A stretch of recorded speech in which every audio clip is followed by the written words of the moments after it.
सभी श्रोता लोग के हमर प्रणाम बा।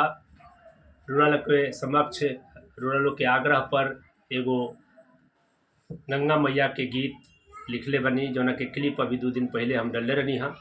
पूरा गीत और रुआ लोग के सोझा परोसतनी, आशीर्वाद देम। पूरा गीत सुने बहुत आनंद आई।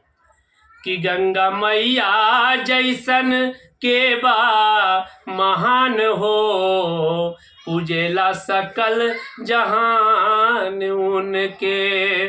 कि गंगा मैया जैसन के बा महान हो, पूजेला सकल जहान उनके। उनकर पानी हवे अमृत के समान हो, पूजेला सकल जहान उनके। कि रघुकुल भगीरथ के मेहरबानी, शिव के जटा से निकलल पानी। रघुकुल भगीरथ के मेहरबानी, शिव के जटा से निकलल पानी। निकल के गंगोत्री से घूमली हिंदुस्तान हो, पूजेला सकल जहान उनके।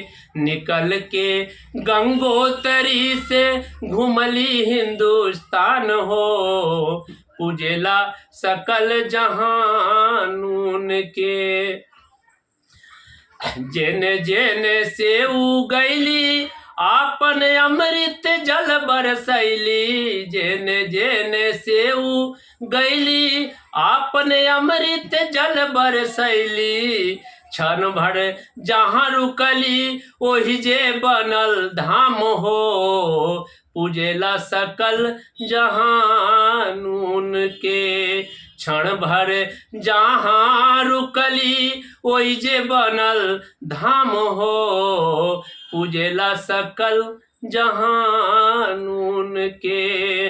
उनकर पानी हवे अमृत के समान हो, पूजेला सकल जहान उनके। माई कितना कैली संतोष, पियली दुनिया भर के दोष। माई कितना कैली संतोष, पियली दुनिया भर के दोष। गंगा स्वच्छ अभियान के करी सभे पलान हो, पूजेला सकल जहान उनके। गंगा स्वच्छ अभियान के करी सभे पलान हो, पूजेला सकल जहान उनके। भक्त विद्यापति के सेवकाई, घर से लिहली उनके उठाई। भक्त विद्यापति के सेवकाई, घर से लिहली उनके उठाई। कहे संतोष करी पूरा हमरो अरमान हो, पूजेला सकल जहान उनके।